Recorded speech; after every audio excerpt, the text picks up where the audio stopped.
안녕하세요. 백사원 목사입니다. 오늘은 11월 14일 금요일 아침입니다.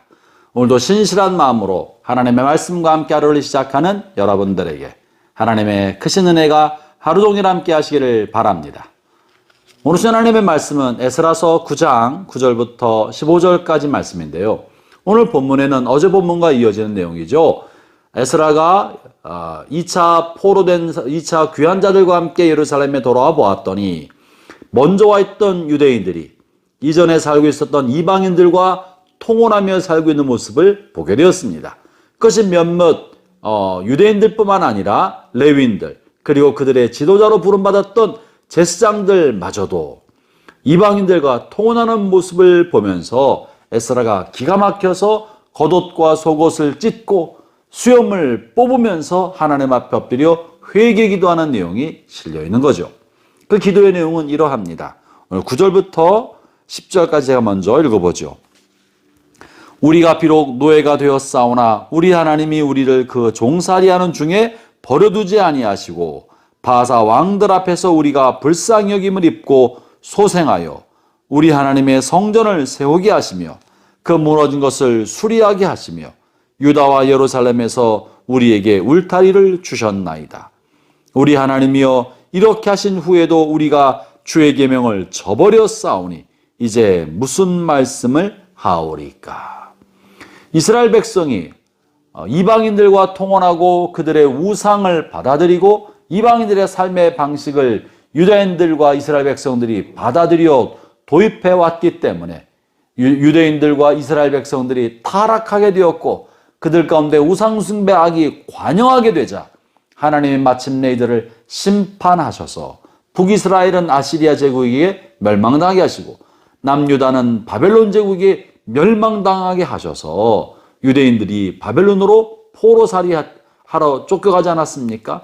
그리고 그곳에서 노예와 같은 삶을 70년 살다가 그들이 하나님의 은혜를 입고 놀랍게도 이방인 페르시아 왕 고레스로부터 은혜를 받아 예루살렘 유다 땅으로 돌아가도록 하였고 그곳에서 성전을 지을 수 있도록 이방 임금이 배려해주고 조치해 주어서 이제 돌아와서 성전까지 짓게 된 것이 현실인데 이 모든 것은 하나님께서 그의 백성을 불쌍히 여겨서 은혜를 베풀어 주신 것이고 그리고 하나님의 백성 이스라엘은 하나님 앞에 범죄하여 이방인과 함께 섞여 살고 이방인의 우상과 이방인의 삶의 방식을 받아들이고 그들을 부럽게 여기며 살아왔기 때문에 하나님 이것을 심판하셨던 것이 아니었습니까?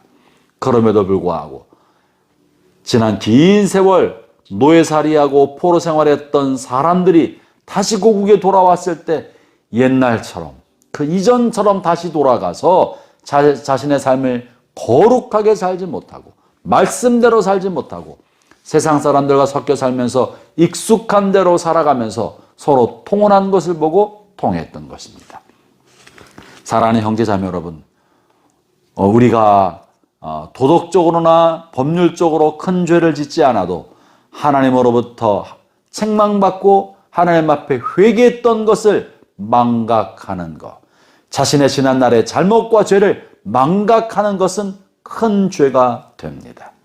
자신이 지난날에 하나님 앞에 책망받고 심판받고 잘못했던 것을 망각하면 그 행위를 다시 반복하게 마련인 것입니다. 지금 유다 백성들은 바벨론에 포로 잡혀가기 전에 그들이 했던 악을 이제 포로살이 끝나고 돌아와서 그것을 다시 행하고 있는 것입니다. 왜 그런 것입니까? 자신들이 왜 심판받았고 왜 하나님 앞에 책망받았는지를 망각하였기 때문에 그 같은 행위를 또다시 반복하는 것 아니겠습니까? 그렇기 때문에 우리는 지난날에 잘못이 있을 때 처절하고 철저하게 회개하고 그리고 회개한 것을 다시는 되돌아가지 아니하도록 마음의 돌비석에 단단히 철필로 새겨두어야 하는 것입니다. 깊게 회개하여 마음에 쌓아두지 아니하면 그 잘못을 반복하게 마련이기 때문에 그러합니다. 그러므로 지난날의 자신의 잘못과 실수와 죄를 망각하는 것은 죄가 되는 것입니다. 두 번째, 우리가 또한 하나님 자신의 잘못을 망각하는 것만이 죄가 아니라 하나님으로부터 받은 은혜를 망각하는 것도 죄가 됩니다. 하나님의 크신 은혜로 말미암아 하나님 우리를 도와주셨고 불쌍히 여기셨고 하나님의 자비하심을 따라 큰 은혜를 얻었는데 받은 은혜를 망각하면 하나님의 은혜를 잊고 배은망덕한 행위를 하게 됩니다.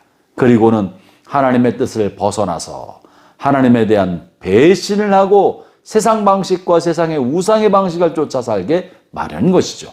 그러므로 하나님의 은혜를 잊어먹고 사는 것, 망각하는 것, 배신과 배은망덕을 일으키기 때문에 그것도 죄가 되는 것입니다.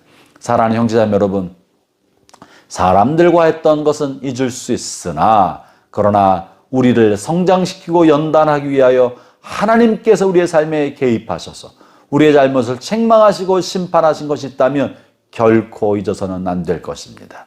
다시는 그 일을 반복하지 않도록 잊지 말아야 할 것입니다. 또 하나 불러 하나님으로부터 큰 은혜를 얻은 게 있다면 그 은혜를 잊지 말고 마음에 깊게 새기고 언제나 겸손한 마음으로 언제나 하나님 앞에 순종하는 마음의 태도를 가지고 살아가게 되기를 바랍니다. 하나님의 은혜가 오늘도 여러분과 함께 하시기를 바랍니다. 기도하겠습니다. 하나님 아버지 감사합니다. 이스라엘 백성이 지난날 과거 자신의 잘못과 허물을 잊어먹었고 망각했기 때문에 다시 돌아왔을 때 똑같은 잘못을 행하였던 것을 보게 되었습니다. 또한 하나님께서 그들에게 베푸신 크신 은혜를 망각했기 때문에 하나님께로 돌아오지 않고 이방인의 삶의 습관대로 삶을 살아가는 것도 보았습니다. 주님, 우리가 우리의 잘못을 망각하지 않고 우리가 받은 은혜를 망각하지 아니하고 언제나 그것을 기억하며 자신의 삶을 항상 겸손하게 살아갈 수 있게 하여 주옵소서. 예수님 이름으로 기도합니다. 아멘.